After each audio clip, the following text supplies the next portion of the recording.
Thanks for the drink.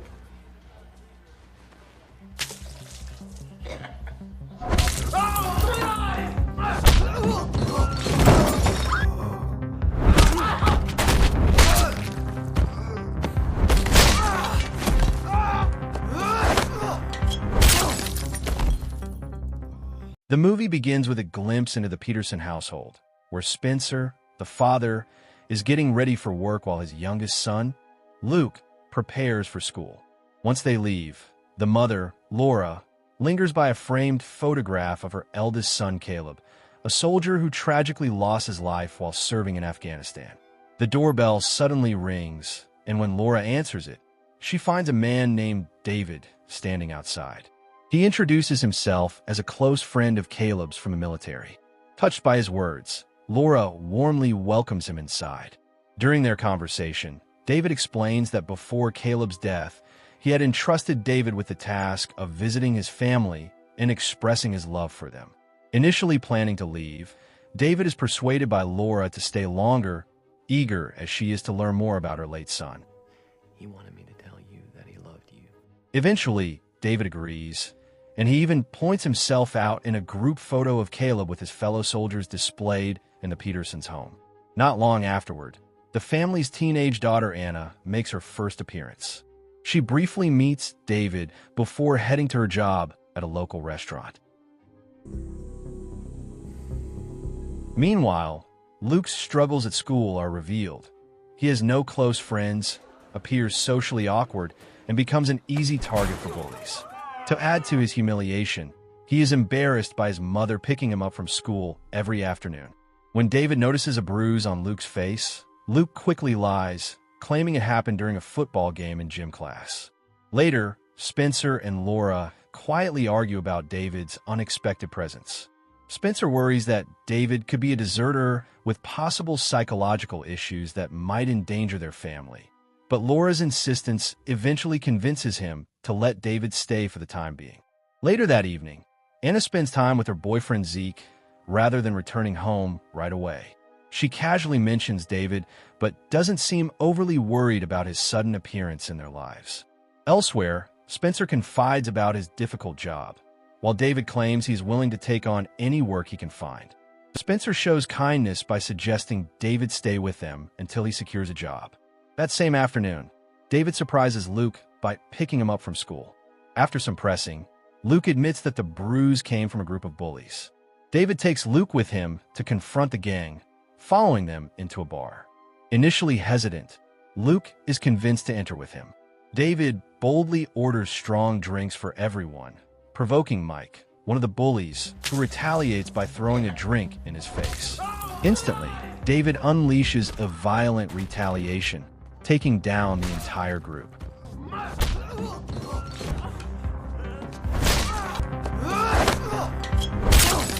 During the scuffle, Luke is also struck. When they return home, Laura is alarmed by Luke's injuries, but David reassures her that Luke was only standing up for himself against his tormentors. Relieved, she feels grateful that David is around to protect her son. Not long after, Anna convinces David to accompany her to a party at her mother's suggestion. As Anna prepares to shower before leaving, she finds herself surprised by David emerging shirtless from the bathroom, clearly impressed by his physique. Later that evening, David makes quite an impression at the party, effortlessly carrying 2 kegs of alcohol at once. His strength and composure draw admiration, especially from Kristen, until her aggressive ex-boyfriend shows up and harasses her. David quickly slams the man's head into a wall, knocking him unconscious. Kristen, impressed, rewards him with private attention. Afterward, David chats with one of Anna's friends, Craig, who is noticeably troubled and involved with drugs. David asks Craig to find him a handgun, claiming that, as a soldier, he is comfortable with weapons. Meanwhile, Anna quarrels with Zeke, then impulsively leaves with David.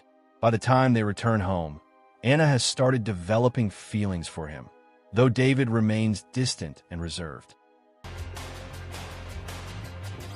Suspicion grows when Anna later overhears David speaking cryptically on the phone. Concerned, she contacts a military base to verify his identity. To her shock, She learns there are no accessible records on David and is referred to a private company, KPEG. They confirm that the real David was killed in an explosion years earlier. Alarmed, KPEG informs their superior, Richard, who immediately arranges a flight to investigate. Meanwhile, David finalizes a deal with Craig's friend to buy several weapons, but then turns on them, killing both men to secure the arsenal. Around the same time, Anna learns from the military that the real David had indeed died, and she rushes to tell her mother. Spencer arrives home that evening with shocking news. His superior has gone missing, and he is being promoted to take over. Shortly after, David appears, and Spencer casually invites him for a drink. Anna's unease grows as she receives a call from Zeke, who informs her that Craig has been murdered and he has been framed for it. Kristen and Anna later grieve Craig's death together. Meanwhile, David discreetly hands Luke his combat knife, suggesting he use it to defend himself if the bullying continues. Anna seizes an opportunity to steal David's phone and copy down a suspicious call log, hiding the phone under her mattress before returning it. Anna tells her parents she believes David is an imposter responsible for Craig's death and Zeke's false implication. David tries to explain away her accusations, showing identification that temporarily reassures Spencer and Laura. Frustrated, Anna storms off. Later, Richard assembles a special operations team and sets off for the Peterson house. At school, David defends Luke after another altercation, intimidating the principal into dropping the threat of expulsion. Later, Luke quietly admits to David that he and Anna suspect him of multiple murders, but promises to keep it secret. The tension escalates when Richard and his team suddenly raid the Peterson home. A brutal gunfight ensues, and David eliminates most of the soldiers.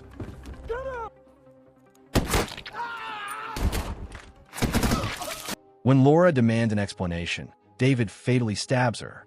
He then flees, killing Spencer in a staged car crash along the way. Richard intercepts Anna, explaining that David is actually a government experiment who escaped after slaughtering the scientists and medics responsible for his creation. Programmed to eliminate anyone who learns his secret, David has systematically killed to cover his tracks. Meanwhile, he kills Kristen and burns down her workplace while searching for Anna. The climax unfolds at a Halloween maze where Anna and Richard search frantically for Luke. As they navigate the dark corridors, Richard realizes David is nearby when music begins playing. One by one, David ambushes them, fatally stabbing Luke's teacher and eventually killing Richard. Anna and Luke attempt to flee, but David corners them. Though Anna shoots him, he survives and stabs her in the leg, strangling her before Luke intervenes. Summoning his courage, Luke stabs David with a knife David himself had given him. Wounded, David oddly praises Luke, giving him a thumbs up before collapsing. In the aftermath, police and paramedics arrive. Officers mention that only 2 bodies were recovered, strongly hinting that David survived. The film closes on this chilling note, leaving the story open-ended.